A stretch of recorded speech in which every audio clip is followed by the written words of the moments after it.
ಆತ್ಮೀಯ H16 news ವೀಕ್ಷಕರೇ, ನಾನು ನಿಮ್ಮವ M. ಮಲ್ಲಪ್ಪ ಚೌತವರ. ಆತ್ಮೀಯರೇ, ಬಿಹಾರ ನಿಮಗೆ ಗೊತ್ತಲ್ಲ, ಒಂದು ರೀತಿ ಗೊಂಡಾರಣ್ಣಿದ್ದಂಗೆ ರಾಜಕೀಯವಾಗಿ. ಇವತ್ತಿಗೂ ಸಹ ಬಡತನ ಅತ್ಯಂತ ಹೆಚ್ಚಿರುವಂಥ ರಾಜ್ಯ ಯಾವುದು ಇದ್ದರೆ ಅದು ಬಿಹಾರ. ಬಿಹಾರದಲ್ಲಿ ಉದ್ಯೋಗ ಸೃಷ್ಟಿ ಇಲ್ಲ. ನಿತೀಶ್ ಅವರು ಕಳೆದ 25 ವರ್ಷದಿಂದ ಮುಖ್ಯಮಂತ್ರಿ ಆಗ್ತಾನೆ ಬಂದಿದ್ದಾರೆ. ನಮ್ಮ ಮೋದಿಯವರು ಪ್ಯಾಕೇಜ್ ಮೇಲೆ ಪ್ಯಾಕೇಜ್ ಘೋಷಣೆ ಮಾಡ್ತಾ ಇದ್ದಾರೆ. ಇಂಥ ಒಂದು ಬಿಹಾರದಲ್ಲೇ ಇವತ್ತು ಮೋದಿಯವರ ಟೀಮ್ ಅಂದರೆ ನಮ್ಮ ನಿತೀಶ್ ಕುಮಾರ್ ಮತ್ತು ಮೋದಿಯವರ ಟೀಮ್ ಸೋಲುವ ಎಲ್ಲ ಸಾಧ್ಯತೆಗಳು ಹೆಚ್ಚಾಗಿದ್ದಾವೆ ಅಂತೇಳಿ ಇತ್ತೀಚಿನ ವರದಿಗಳು ಬರ್ತಾಯಿದ್ದಾವೆ. ಸೋಲ್ತಾರ ಅನ್ನುವಂಥದ್ದು. ಅದಕ್ಕಾಗಿ ಅಲ್ಲೊಂದು ಏನಪ್ಪ ಅಂತಂದ್ರೆ ವಿಶೇಷವಾಗಿ ವಿಶೇಷ ಸಮಗ್ರ ಪರಿಷ್ಕರಣೆ ಅಂಥೇಳಿ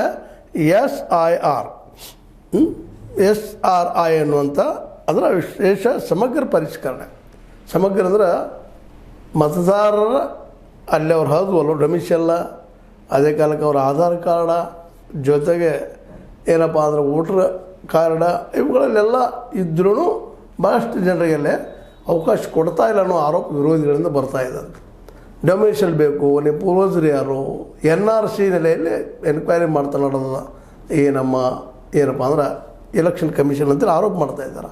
ಹೀಗಾಗಿ ಇಲ್ಲಿ ಬೋಗಸ್ ಮತದಾರನ ತೆರೆಯುವ ಹಿನ್ನೆಲೆಯಲ್ಲಿ 65 ಲಕ್ಷ ಮತದಾರರಿಗೆ ಕೊಕ್ ಮಾಡಿದ್ದಾರೆ, ಹೊರಗೆ ಹಾಕಿದ್ದಾರೆ ಅಂತೇಳಿ. ಅಂದ್ರೆ ಪ್ರತಿ ಒಂದು ಕ್ಷೇತ್ರದಿಂದಲೂ ಕಡಿಮೆ ಅಂದರೆ ಒಂದು 25,000 ಮತದಾರರು ಕಡಿಮೆ ಮಾಡಿದ್ದಾರೆ ಅಂತೇಳಿ ಬರ್ತಾಯಿದ್ದ ಆರೋಪಗಳು. ಅದನ್ನು ಸುಪ್ರೀಂ ಕೋರ್ಟ್ನಲ್ಲಿ ಚಾಲೆಂಜ್ ಮಾಡ್ತಾ ಇದ್ದಾರೆ. ಇದು ತಪ್ಪದ, ಮಾಡುವ ಅವಶ್ಯಕತೆ ಇಲ್ಲ ಇದನ್ನು ಅಂತೇಳಿ. ಯಾಕಂದ್ರೆ ಬೇರೆ ದೇಶದವರು ಅಥವಾ ಬಾಂಗ್ಲಾದವರು ಅನ್ನೋದು ಕಾರಣದಿಂದ ಸತ್ತವರು ಅವ್ರು ಡಿಲೀಟ್ ಮಾಡುವಂಥದ್ದಾಗಿರ್ಬೋದು. ಇನ್ನುಳಿದ್ರು ಸಹಿತ ಇವತ್ತು ಈ ಸರ್ಕಾರ ಸತ್ತವರನ್ನು ಮತ್ತು ಇವರ ನಿಜವಾಗಿಯೂ ಇಲ್ಲಿಯ ಮತದಾರನ ಅನ್ನುವಂಥ ಪ್ರಶ್ನೆ ಇಟ್ಟುಕೊಂಡು ಎಲೆಕ್ಷನ್ ಕಮಿಷನ್ ಇದ್ದು ಪರಿಷ್ಕರಣೆ ಮಾಡಲಿಕ್ಕೆ ಶುರು ಮಾಡಿದೆ. ಇದನ್ನು ಮೊದಲಿಂದ ವಿರೋಧ ಮಾಡ್ತಾ ಬಂದದ್ದು ಕಾಂಗ್ರೆಸ್ ಮತ್ತು ಇನ್ನುಳಿದ ವಿರೋಧ ಪಕ್ಷಗಳು. ಈಗ ಅಂಥ 65 ಲಕ್ಷ ಮತದಾರರು ಹೊರಗೆ ಹಾಕುವಂಥದ್ದು. ಅದರಲ್ಲಿ ಒಂದು ಅಂದಾಜಿನ ಪ್ರಕಾರ 22 ಲಕ್ಷ ಮತದಾರರು ಮತಪಟ್ಟಿದ್ದಾರೆ, ಸತ್ತಿದ್ದಾರೆ ಅನ್ನುವಂಥ ಮಾತನ್ನು ಅವ್ರು ಕನ್ಫರ್ಮ್ ಮಾಡಿಕೊಂಡದ ಎಲೆಕ್ಷನ್ ಕಮಿಷನ್ನ. ಜೊತೆಗೆ 36 ಲಕ್ಷ ಮಂದಿ ಶಾಶ್ವತವಾಗಿ ವಲಸೆ ಹೋಗಿದ್ದಾರೆ, 36 ಲಕ್ಷ ಮಂದಿ ಇಲ್ಲ. ಅದರ ಜೊತೆಗೆ 7 ಲಕ್ಷ ಮತದಾರರು ಹಲವು ಕಡೆಗಳಿಂದ ನೋಂದಣಿ ಮಾಡಿಸ್ಕೊಂಡಿದ್ದಾರೆ. ಒಂದಲ್ಲ 3-4 ಕಡೆ ನೋಂದಣಿ ಮಾಡಿಸ್ಕೊಂಡಾರ. ಅದಕ್ಕೆ ಅವ್ರು ನಾವು ತೆಗೆದಿವಿ ಅಂತೇಳಿ ಎಲೆಕ್ಷನ್ ಕಮಿಷನ್ ಹೇಳ್ತಾ ಇದ್ದಾರೆ. ಅಂದರೆ ಬೋಗಸ್ ಮತದಾರನ, ಸತ್ತವರನ್ನು ಇಂಥದ್ದು ತೆಗೆದ್ವಿ ನಾವು ಅಂತೇಳಿ ವಾದ ಮಾಡ್ತಾರೆ. ಆದರೆ ಈ ವಾದವನ್ನು ಒಪ್ತಾ ಇಲ್ಲ ನಮ್ಮ ಈ ಇಂಡಿಯಾ ಗಠಬಂಧನ ಆಗಿರ್ಬೋದು ಅಥವಾ ನಮ್ಮ ಕಾಂಗ್ರೆಸ್ ಆಗಿರ್ಬೋದು, ಇವ್ರು ಒಪ್ತಾ ಇಲ್ಲ. ಇಲ್ಲೇ ಈ ಬೋಗಸ್ ನೆಲಗಟ್ಟಿನಲ್ಲೇ ಇದ್ದಂಥ ಅನೇಕ ಜನರನ್ನು ಮತದಾರನ ಹೊರ ಹಾಕುವಂಥ ಕೆಲಸ ಮಾಡಿ ಅದರಿಂದ ಪ್ರತಿ ಕ್ಷೇತ್ರಕ್ಕೂ 25,000 ಮತಗಳು ಹೇರಾಪೇರಿ ಆದ್ರೆ ಇಲ್ಲೇ ಈ ಸಲ ಗೆಲ್ಲುವಂತಹ ಈ ಒಂದು ಇಂಡಿಯಾ ಗಠಬಂಧನಕ್ಕೆ ದೊಡ್ಡ ಹೊಡೆತ ಬೀಳ್ತದೆ. ಇದು ತಪ್ಪದ, ಈಗ ಮಾಡೋ ಅವಶ್ಯಕತೆ ಇರಲಿಲ್ಲ. ಇದು ಮಾಡೋದು ಬೇರೆ ಪ್ಲಾಟ್ಫಾರ್ಮ್ ಅದ, ಎಲೆಕ್ಷನ್ ಕಮಿಷನ್ ತಗೋದಲ್ಲ, ಇದು ಕೆಲಸ ಅಲ್ಲ ಇದು ಅನ್ನುವಂಥ ಮಾತನ್ನು. ಅದೇ ಕಾಲಕ್ಕೆ ಸತ್ತವ್ರ ಬಗ್ಗೆ ಅದು ಡಿಲೀಟ್ ಆಗೋದ್ರೆ ಅಡ್ಡಿ ಇಲ್ಲ. ಇನ್ನುಳಿದವ್ರ ಬಗ್ಗೆ ಅಲ್ಲಿ ಅವರಲ್ಲಿ ಆಧಾರ್ ಕಾರ್ಡ್ ಇದ್ದು, ಪ್ಯಾನ್ ಕಾರ್ಡ್ ಇದ್ದು, ಮತ್ತು ಅದೇ ಕಾಲಕ್ಕೆ ಆಧಾರ್ ಕಾರ್ಡ್ ಜೊತೆ ಪ್ಯಾನ್ ಕಾರ್ಡು ಜೊತೆಗೆ ಮತ್ತು ನಮ್ಮ ವೋಟರ್ ಕಾರ್ಡ್ ಇದ್ದು ಅಂಥವ್ರು ಸಹ ಡಿಲೀಟ್ ಮಾಡಿದ್ದಾರೆ ಅಂತ ಹೇಳ್ತಾ ಇದ್ದಾರೆ. ಡೊಮಿಷಲ್ ಇಲ್ಲಪ್ಪ, ನೀವು ಎಲ್ಲಿಂದ ಬಂದ್ರಿ, ನಿಮ್ಮ ಅಪ್ಪ ಯಾರ, ನಿಮ್ಮ ಅಜ್ಜ ಯಾರು ಇಂಥವೆಲ್ಲ ಕೇಳಿ NRC ಬರುವಂಥ ವಿಷಯಗಳು. ನೀವು ಇಲ್ಲವರು ಅಲ್ಲ, ಆಧಾರ್ ಫೈನಲ್ ಅಲ್ಲ.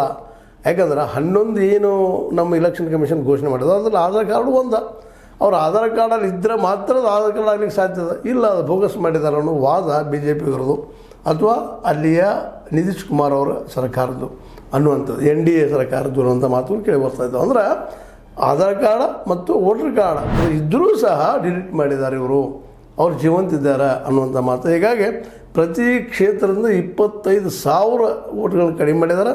ಇದು ಅವ್ರ ಗೆಲುವನ್ನು ಗಟ್ಟಿ ಮಾಡಿಕೊಳ್ತಾ ಇದ್ದಾರೆ. ಅದರಲ್ಲೂ ಹಿಂದುಳಿದ ಅಂದರೆ OBC ಮತ್ತು SC ST ಜನರು ಇದರಲ್ಲಿ ಹೆಚ್ಚಿದ್ದಾರೆ ಅನ್ನುವಂಥದ್ದು.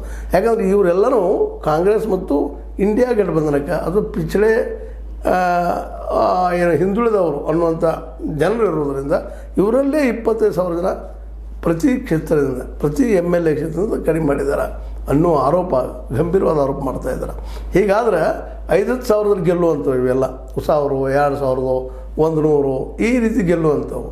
ಈ ಕ್ಷೇತ್ರದಲ್ಲೇ ನಮ್ಮ ನಿತೀಶ್ ಅವರ ಜೊತೆಗೆ BJP ವೋಟ್ಗಳು ಇದ್ದಾವೆ.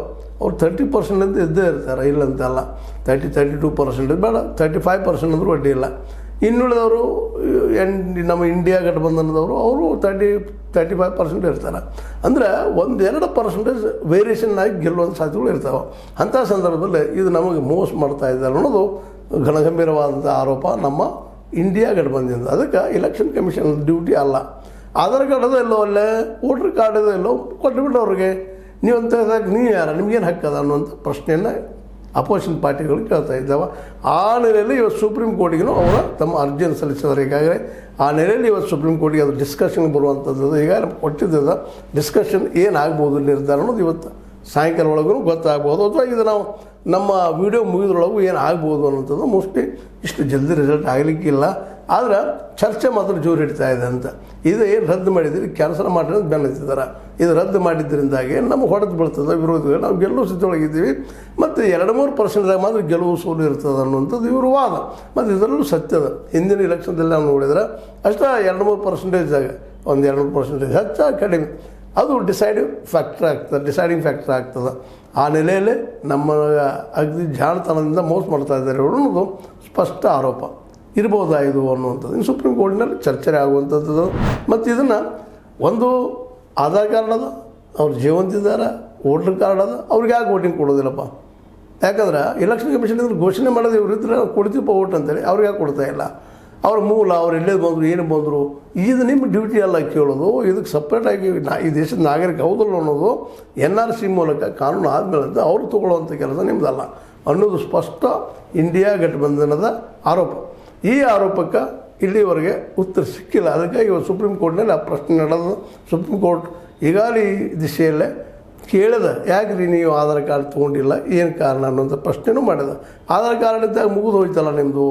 ಆಧಾರ್ ಕಾರ್ಡ ಜೊತೆಗೆ ವೋಟ್ರ್ ಕಾರ್ಡ್ ಎರಡೂ ಇರೋ ಮುಂದೆ ಒಂದಕ್ಕೊಂದು ಲಿಂಕ್ ಆದರೆ ಬಗ್ಗೆ ಇರ್ತಪ್ಪ, ಯಾಕೆ ಬೋಗಸ್ ಆಗ್ತದೆ? ಸತ್ತವ್ರು ತೆಗೆದ್ರೆ ಅಡ್ಡಿಲ್ಲ, ತೆಗೀರಿ. 22 ಲಕ್ಷ ಮಂದಿ ಸತ್ತವ್ರು ಬೇಕಾಗಿಲ್ಲ, ಅವ್ರು ವೋಟ್ ಹಾಕೋ ಅವಶ್ಯಕತೆ ಇಲ್ಲ ಅನ್ನೋ ವಾದನೂ ಇವ್ರು ಮಾಡ್ತಾಯಿದ್ದಾರೆ. ಒಟ್ಟಾರೆಯಾಗಿ ಇದೊಂದು ಪಜಲ್, ಒಂದು ತೆರೆ ಕೆಡಿಸುವಂಥದ್ದು ಬೇಕಾದ್ರೆ ಏನು ಅಂತ ನೋಡ್ರಿ. ಈ ವಿಶೇಷ ಸಮಗ್ರ ಪರಿಷ್ಕರಣೆ ಏನದ ಅಥವಾ SIR ಏನದ, ಇದು ಕೆಲವು ಜನರನ್ನು ವೋಟರ್ಗಳನ್ನು ಕಡಿಮೆ ಮಾಡೋದಕ್ಕಾಗಿ ಮಾಡಿದ್ದು ಇದು ಅಂತೇಳಿ ಮೇಲ್ಪದರನ್ನ ಒಂದು ವಾದದಿಂದ ಕಂಡುಬರುವಂಥದ್ದು. ಕಾರಣ ಇಷ್ಟ, ಆಧಾರ್ ಮತ್ತು ವೋಟರ್ ಕಾರ್ಡ್ ಇವೆರಡು ನಮ್ಮ ಎಲೆಕ್ಷನ್ ಕಮಿಷನ್ ಒಪ್ಪದ. ಅವಿದ್ದವ್ರು ಯಾರಿದ್ದಾರೆ ಅವರಿಗೆಲ್ಲ ಮತ ಹಾಕುವಂಥ ಹಕ್ಕನ್ನು ಕೊಡಲಿ, ಮತ ಹಾಕಬೇಕು ಅವರು, ಇಲ್ಲಾಂದರೆ ಇದು ನಾವು ವಿರೋಧ ಮಾಡ್ತೀವಿ ಅಂತೇಳಿ ಇವತ್ತು ಸುಪ್ರೀಂ ಕೋರ್ಟ್ನಲ್ಲಿ ಈ ಇಂಡಿಯಾ ಸಂಘಟನೆಗಳು ಪ್ರಶ್ನೆ ಮಾಡ್ತಾ ಇದ್ದಾರೆ. ಅದಕ್ಕಿಂತ ಸುಪ್ರೀಂ ಕೋರ್ಟ್ ಯಾವ ರೀತಿ ಉತ್ತರ ಕೊಡ್ಬೋದು ನೋಡೋಣ ಅದನ್ನು. ಆದ್ರೆ ಒಂದು ಮಾತ್ರ ಸತ್ಯ, ಪ್ರತಿ ಎಲೆಕ್ಷನ್ ಏನು MLA ಕ್ಷೇತ್ರ ಇದಾವೆ ಅಲ್ಲಿ 25,000 ಮತಗಳು ಕಡಿಮೆ ಆಗ್ತಾ ಇದ್ದಾವೆ. ಸಣ್ಣದಲ್ಲ ಅನ್ನೋದು ನಾವು ನೆನಪಿಡಬೇಕಾಗಿದೆ. 25,000 ಪ್ರತಿ ಕ್ಷೇತ್ರದಿಂದ ಇದು ಡಿಸೈಡಿಂಗ್ ಫ್ಯಾಕ್ಟರ್ ಮತ್ತೊಮ್ಮೆ ಹೇಳುವಂಥದ್ದು. ಯಾಕೆ ಮತ್ತೆ ಹೇಳಿಕತ್ತಂದಪ್ಪ ಅಂತಂದ್ರೆ ಪ್ರಜಾಪ್ರಭುತ್ವ ಉಳಿಬೇಕಾಗಿತ್ತಪ್ಪ ಅಂತಂದ್ರೆ ಪ್ರಜಾಪ್ರಭುತ್ವದಲ್ಲೇ ಯಾರು ಪ್ರಜೆಗಳಿದ್ದಾರೆ ದೇಶದ್ದು ಮತ್ತು ಯಾರ ಹತ್ರ ವೋಟರ್ ಕಾರ್ಡ್ ಅದ, ಯಾರ ಹತ್ರ ಆಧಾರ್ ಕಾರ್ಡ್ ಅದ, ಅವ್ರಿಗೆಲ್ಲರಿಗೂ ವೋಟ್ ಹಾಕುವಂಥ ಒಂದು ವ್ಯವಸ್ಥೆಯನ್ನು ಮಾಡಬೇಕಾಗಿದೆ. ಅದು ತಪ್ಪಿದರೆ, ಅದು ಕೊಡದೇ ಇದ್ದರೆ ನಿಜವಾಗಿಯೂ ನಾಗರಿಕತ್ವಕ್ಕೆ ಅಪಮಾನ ಮಾಡಿದಂಗೆ ಅಲ್ರಿ. ಅಥವಾ ಇವ್ರು ನಾಗರಿಕತ್ವ ನಾಲ್ಗಳಿತಾ ಇದ್ದಾರೆ ಅಂತ. ನಾಗರಿಕಂದ್ರೆ ಯಾರು ಈ ದೇಶದಲ್ಲಿ 5 ವರ್ಷ ಇರ್ತಾರೋ ಅಥವಾ ಇಲ್ಲಿ ಹುಟ್ಟಿಂದ ಯಾರು ಬಂದಿರ್ತಾರೋ ಅವರು ಈ ದೇಶದ ನಾಗರಿಕರು. ಇವ್ರಿಗೆ ಏನೀಗ ಆಧಾರ್ ಕಾರ್ಡ್ ಸಿಕ್ಕದ ಮತ್ತು ವೋಟರ್ ಕಾರ್ಡ್ ಸಿಕ್ಕದ, ಈ ಹಿಂದಿದ್ದಂಥವ್ರು ಈಗಾಗಲೇ ಅವರು ಅಪ್ರೂವ್ ತೊಗೊಂಡವ್ರು ಅದನ್ನು. ಹೀಗಾಗಿ ಅವರು ಈ ದೇಶದ ನಾಗರಿಕರು ಅನ್ನೋದು ಎಲ್ಲ ಮಾತಿಲ್ಲ. ಆ ನಾಗರಿಕತ್ವನ ಇವತ್ತು ಪ್ರಶ್ನೆ ಮಾಡಿ ತೆಗೆದುಹಾಕಿದ್ದು ತಪ್ಪು ಅನ್ನೋದನ್ನು ಮತ್ತೊಮ್ಮೆ ನಾವಿಲ್ಲಿ ಕನ್ವಿನ್ಸ್ ಮಾಡಲಿಕ್ಕೆ ಪ್ರಯತ್ನ ಮಾಡ್ಬೋದು. ಬಟ್ ಇದನ್ನು ಒಪ್ಪುವುದಿಲ್ಲ ಅವರು ಎಲೆಕ್ಷನ್ ಕಮಿಷನ್ನ. ಯಾಕಂದರೆ ಅವ್ರು ಡೊಮಿಸೈಲ್ ಬಿಡ್ತಾ ಇದ್ದಾರೆ. ಎಲ್ಲಿದ್ದಾರಪ್ಪ ಅವರು, ಸ್ಥಾನಿಕರಲ್ಲಿ ಯಾವಾಗ ಬಂದರು, ಅವ್ರು ಯಾರು, ಎತ್ತಾರಿಂದ ಬಂದರವರು, ಅವ್ರ ಪೂರ್ವಜರು ಎಲ್ಲಿದ್ದರು, ಇವೆಲ್ಲ ಪ್ರಶ್ನೆ ಮಾಡ್ತಾ ಇದ್ದಾರೆ ಅಂತ. ಇದು ಏನಪ್ಪ ಅಂದ್ರೆ ನಾಗರಿಕತ್ವ ಕೊಡ್ಬೋದು ವಿಚಾರ ಮಾಡುವಂಥ ವಿಷಯ. ಇದು ನಾಗರಿಕರು ಇದ್ದಾರೆ, ಈಗ ಇವರು ಇಲ್ದವ್ರಲ್ಲ, ಇವರು ಇದ್ದಾರೆ. ಮತ್ತು ಸತ್ತವ್ರು ತೆಗೀರಿ, ಏನಿಲ್ಲ 22 ಲಕ್ಷ ಮಂದಿ ಸತ್ತವ್ರು ಅಂತಾರಲ್ಲ, ಅವ್ರು ತೆಗೀರಿ. ಇದ್ದವ್ರದ್ದು ಯಾಕೆ ನೀವು ನಾಗರಿಕತ್ವವನ್ನು ಕಟ್ ಮಾಡ್ತೀರಿ, ಓಟ್ ಕಟ್ ಮಾಡ್ತೀರಿ ಅನ್ನೋದು ಇವ್ರ ಪ್ರಶ್ನೆ. ಇದಕ್ಕೆ ಏನು ಉತ್ತರ ಆಗ್ತದೆ ನೋಡೋಣ ಅಂತ ಹೇಳ್ತಾ 65 ಲಕ್ಷ ಮತದಾರರಿಗೆ ಹೊರ ಹಾಕುವಂಥ ಒಂದು ಸಾಹಸವನ್ನು ಈಗಾಗಲೇ ನಮ್ಮ ಎಲೆಕ್ಷನ್ ಕಮಿಷನ್ ಮಾಡ್ಯದ.